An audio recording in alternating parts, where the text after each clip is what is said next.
What's up, YouTube? My name's David and I'm the woodworking accountant. It is the beginning of April and I have one thing on my mind, and that is growing my apiary. That means I'm going to be making some splits and putting them in these nuke boxes.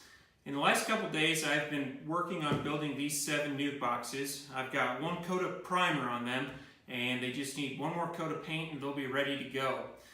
Now, there are not that many ways to build a nuke box. However, I do have a couple small variations on the standard nuke design. On today's video, I'm going to show you the exact dimensions and how I build my nuke box, as well as a couple things to consider when you're building your nuke boxes. Stay tuned.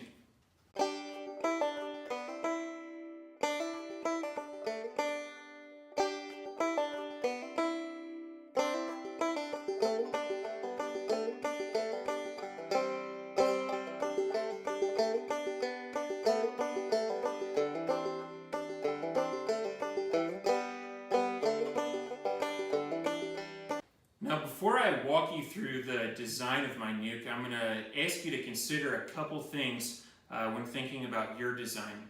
The first is, are you going to be feeding your bees while they're in the nuke box? Now, my honey season or nectar flow lasts from April to about June. I really like honey and I really like growing my apiary, which means one thing, that I do a lot of supplemental feeding. I'm not afraid to do a split in June after a hive has produced some honey for me, so long as I have the resources, as long as it's a strong hive and I'm able to do supplemental feeding all the way through August or September. Now, the reason I mention this is there are a couple different feeder designs. Something like this doesn't really work for a nuke box. This is an internal feeder. It's wide, it takes up the space of 2 frames. And when you've got a 5-frame nuke box, you can't have a feeder that takes up 2 frames worth of room. The second feeder is a hive top feeder. Now, I've got a bunch of these for my 10-frame Langstroths. I do believe that they make a nuke hive top feeder, however, I don't have any. Now, what I use on my nukes is called a boardman feeder. Now, I don't have one with me here, but here's a picture right here.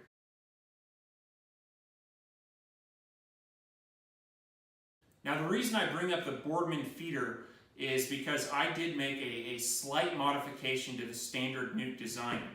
As you can see here, I've got, this nuke has what I'll call a big front porch.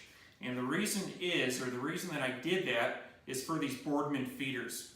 Your quart jar is going to be full of feed, you're going to turn it over, and there's going to be a nice place for it to sit. On the standard nuke design, you're just going to have about a 1/2 inch lip right here, and you're not going to have any place to set this feeder. So that is why on my nukes I've got a big front porch. The second thing I'd like you to consider is what type of material are you making these out of. For this project I used 1/2 inch plywood, and I did that for a couple reasons. One, it's fairly inexpensive when compared to standard pine board or even 3/4 inch plywood. It's light. I'm going to be moving these nuke boxes around, so I like to be able to pick them up. And 3, I'm able to use pocket holes, which give my 90-degree joints a very strong hold. Now, I've got 2 pieces of 1/2 inch scrap here, and if you imagine just any 90-degree corner on the nuke box, if you were to fasten it like this, pre-drill, and then put a screw in here, just a standard 90-degree butt joint, you may run into the wood splitting. And so I would say if you were going to do a standard 90-degree butt joint, I would encourage you to use 3/4 inch plywood. Just that extra 1/4 inch of thickness is going to prevent your wood from splitting, or it's not going to split quite as often.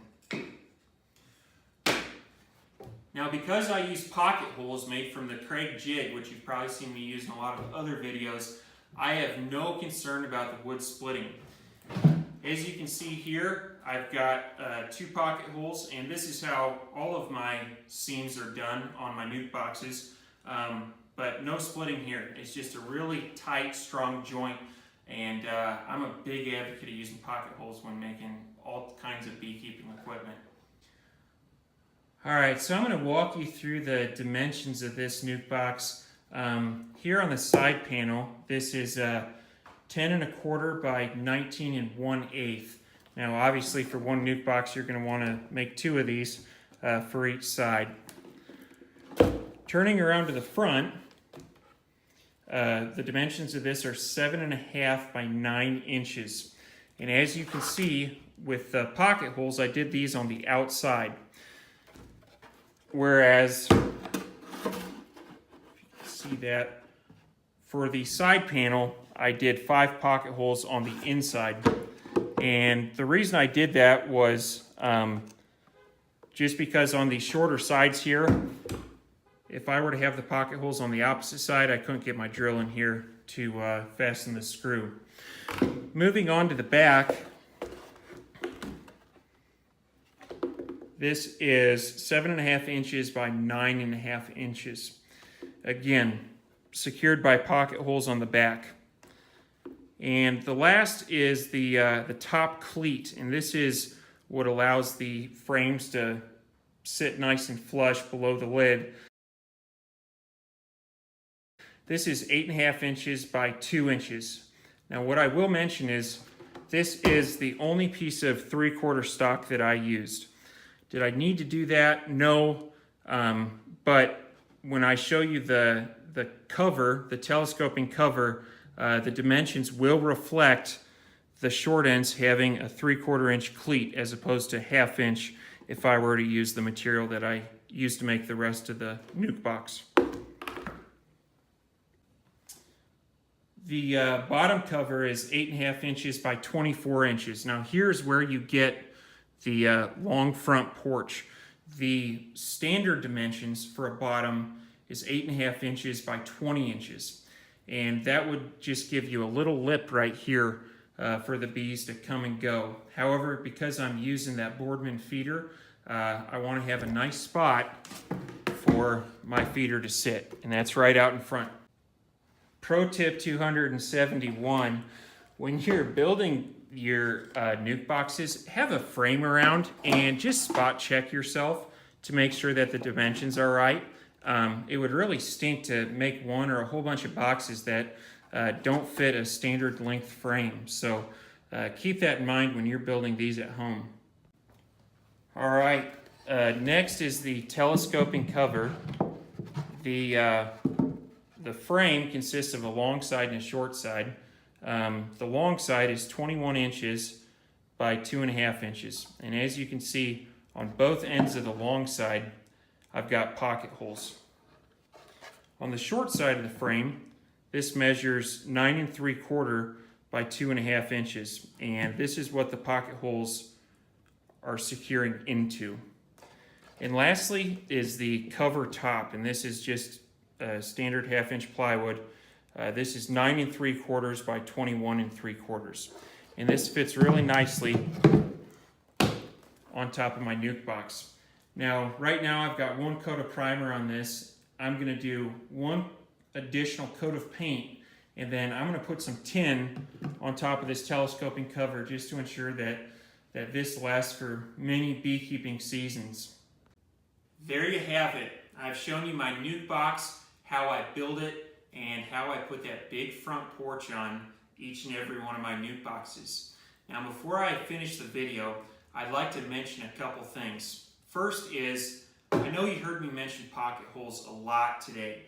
Now I make all my pocket holes using something called a Craig jig. Now, I paid full price for this, and I'm not sponsored by Craig. However, I'm a huge fan of this tool. And if you're getting into building beekeeping equipment, I think there's a lot of value in learning how to make pocket holes.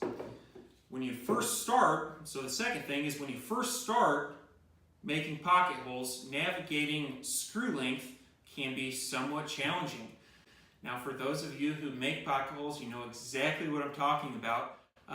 For those of you who don't, you will. So in the show notes, I've put links to all of the screw sizes that you need for 1/2 inch plywood, which is what we got here, or 3/4 inch plywood. And now you may look at that link and say, next time I'm at Lowe's or Home Depot or Menards, I'm going to pick that up, and that's fine. However, if you do want to support the channel, I really would appreciate it if you were to purchase materials for your project through the links in the show notes.